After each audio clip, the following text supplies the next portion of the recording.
stealing and hoarding aid. What we're doing isn't working. We need that ceasefire immediately.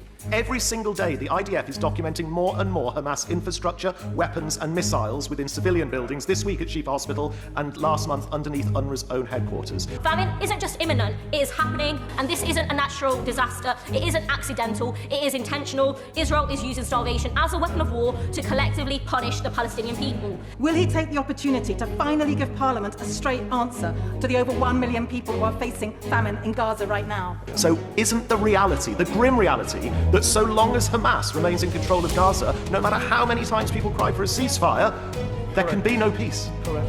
Until Hamas is removed from Gaza, the opportunity of peace is very limited. Starvation is indeed being used as a weapon of war. Mr. Speaker, in Gaza it is clear that Israel is engineering a famine of over 2 million civilians. Many people in Israel and elsewhere will find part of what she said profoundly offensive. Water and food supplies so low, Gaza is already in the midst of a catastrophic, man-made, state-made famine.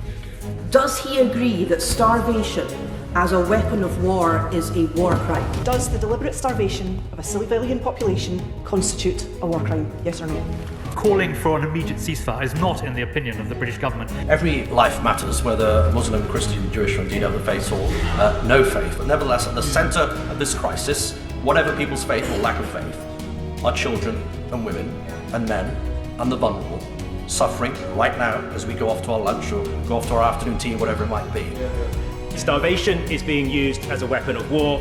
Israel is provoking famine, and the UK is still selling arms to Israel.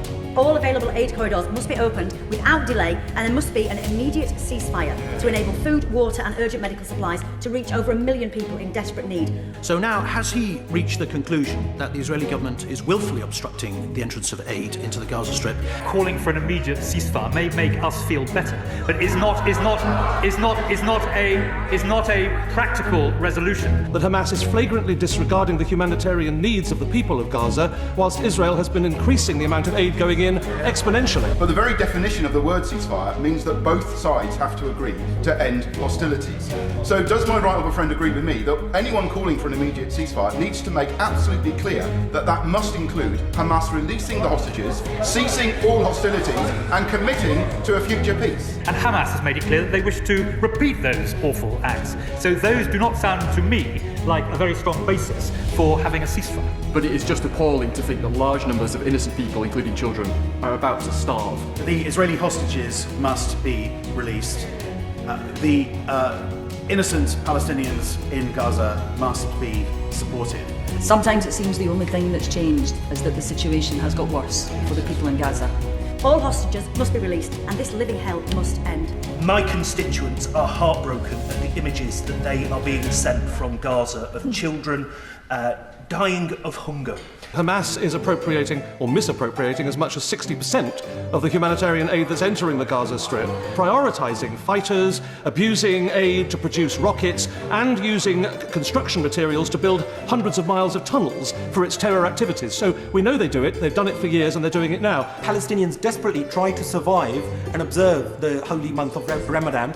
It is imperative that both sides agree to an immediate ceasefire, which is what I recently voted for in Parliament. Aid in huge quantities is critical, and any attempts by the Israeli government to block it must be condemned. As he knows, in order to get a ceasefire, both sides in this terrible conflict need to agree for a ceasefire. And there is absolutely no indication whatsoever that Hamas have any intention of a ceasefire. Indeed, they have made absolutely clear that they wish to perpetrate once again the terrible events that took place on October the 7th.